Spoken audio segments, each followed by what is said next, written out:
بسم اللہ الرحمن الرحیم۔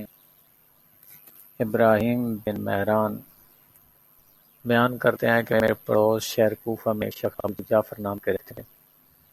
یہ خوش معاملہ اور ایسے نیکوکار تھے کہ جب کسی سید شخص کو پیسے کی ضرورت ہوتی تھی اور وہ ان کے پاس جاتے تھے تو فوراً یہ اس شخص کی مدد کرتے تھے۔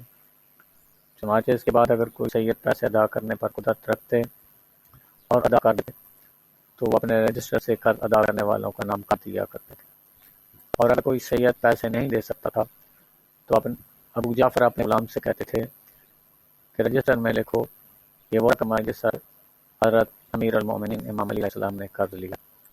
کچھ دنوں بعد ابو جعفر فقیر ہو گئے اور تمام ثروت و دولت ختم ہو گئے۔ نتیجہ میں روزانہ اپنے گھر میں بیٹھتے تھے اور رجسٹر کو اپنے سامنے کھول کر بیٹھے دیکھا کرتے تھے۔ اگر کسی کا نام ملتا تھا کہ قرض لیا ہے تو شخص مقروض کے پاس کسی کو پیسے لینے کے لیے بھیجتے تھے، اگر زندہ ہے تو آ کے قرض ادا کر دے، اور اگر شخص مقروض انتقال کر چکا ہوتا تو اس کے نام کو رجسٹر سے کاٹ دیا کرتے تھے۔ ایک روز ابو جعفر گھر کے باہر بیٹھے تھے اور حسب دستور اپنے رجسٹر میں دیکھ رہے تھے کہ ایک دشمن کا آپ کے پاس سے گزر ہوا۔ وہ شخص ابو جعفر کے حالات سے واقف تھا۔ اس نے مذاق اڑاتے ہوئے ابو جعفر کو طعنہ دیا کہ تیرے سب سے بڑے مقروض حضرت علی ابن ابی طالب علیہ السلام نے تیرے ساتھ کیا کیا؟ ابو جعفر اس کی بات سے غمگین اور رنجیدہ ہوئے اٹھے اور گھر کے اندر گئے، اور جب اس روز سوئے تو رات میں حضرت رسول خدا صلی اللہ علیہ وآلہ وسلم کو خواب میں دیکھا کہ رسول صلی اللہ علیہ وآلہ وسلم کے پاس حضرت امام حسن علیہ السلام اور حضرت امام حسین علیہ السلام بھی موجود ہیں۔ پیغمبر اسلام صلی اللہ علیہ وآلہ وسلم نے امام حسن علیہ السلام اور امام حسین علیہ السلام سے پوچھا کہ تمہارے والد بزرگوار کہاں ہیں؟ اتنے میں حضرت علی علیہ السلام تشریف لائے اور کہا کہ میں یہاں ہوں، اگر کوئی کام ہو تو فرمائیے۔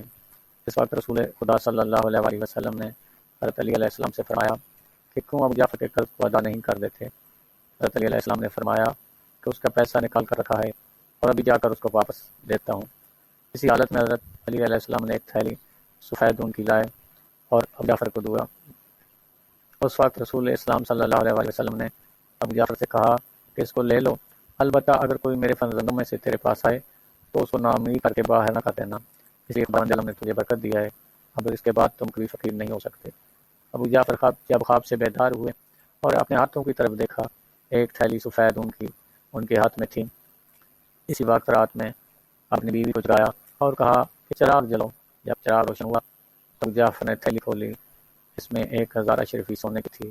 اس کے بعد رجسٹر لائے اور دیکھا کہ جتنا سیدوں کو دیا تھا اور حضرت علی علیہ السلام کے نام حساب لکھا تھا جمع ہو گیا، اور جتنا سیدوں کو قرض دیا تھا اسی مقدار میں 1000 اشرفی ہے، نہ ایک سکہ کم اور نہ ایک سکہ زیادہ ہے۔